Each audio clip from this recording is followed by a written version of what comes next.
Flowing with Equanimity. June 27, 2015. How often do you react when something crosses you?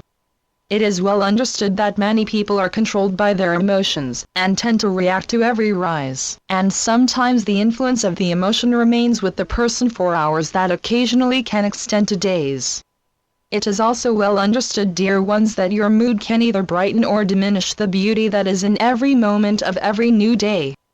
Emotions that are permitted to disturb the balance of your heart and mind come in levels from mild to major, depending on the intensity.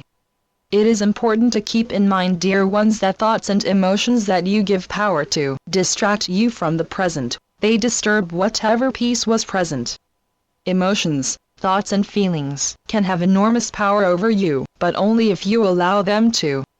When you learn to stop reacting and not give wings to your emotions, then you will gift yourself the ability to live in the flow of life more emotionally and mentally balanced, attracting deeper and more meaningful happy moments, and seeing life as exciting, a never-ending learning adventure that begins by learning the truth about who you are as a person. And by taking the time to explore and to investigate why you do the things you do, and what aspects of you really need your time and attention to improve. Learning to become more still in the depths of your busy mind allows you to live in a more present contact with yourself and the world around you. By learning to control your emotions, you are learning to make contact with the equanimity that is present in your beautiful heart. When you are to recognize you have made it the sea of equanimity, understand that you have made room for other positive emotions to rise, such as joy, love, compassion and dedication, that are natural developments for someone whose heart is at peace. When you take the time to learn the meaning behind your automatic thoughts, you discover the brilliancy of clarity and learn to bring stillness to your mind, giving your mind a mental vacation. By taking the time, dear ones, to look at why you react to those turbulent emotions, what you will discover is that your heart favors peace and tranquility over any upset. You are not the one who is to create stillness in the back of your mind. It is already present. When you finally let go of the ride from the twists and turns of your thoughts, you come to this place of stillness. It is the same for equanimity. You do not create it. It is already there in your heart, waiting for you to let go of your need to react to every emotion that bubbles to the surface. It is well understood that if you want to come to a place of peace, you must practice peace. By practicing peace, you must be able to allow yourself to relax your mind and let go of the emotions and thoughts that grip your mind, body and heart, preventing you to have a balanced, peaceful connection with your whole self. Many of you already realize how impacting emotions are to the physical body. Many times emotions cause pain and discomfort to your chest, shoulders, face. Sometimes the stress from your emotions makes it difficult for you to breathe, making it difficult to relax your already hard-working heart. Adopting to more peaceful ways and solutions is healthy for your whole self.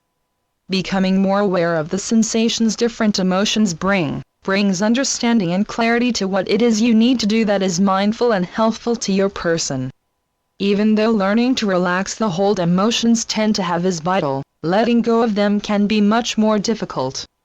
Just like the cool down of an exercise or yoga routine, you are letting go of the tension from each area of your body. You can do this as well when it comes to destructive emotions that come from the storm that rages through your mind. When something crosses you, you don't have to rise with heat and upset, and if by chance you realize you have already begun reacting, you still have the power to limit how much damage any emotional outburst can inflict. The most important key to lowering your tendency to react is by you becoming more aware and mindful of what is going on around you in the here and now. Don't dwell on yesterday or worry about tomorrow. Focus on the present, and be willing to let go of what is unneeded and unnecessary with dedication and commitment.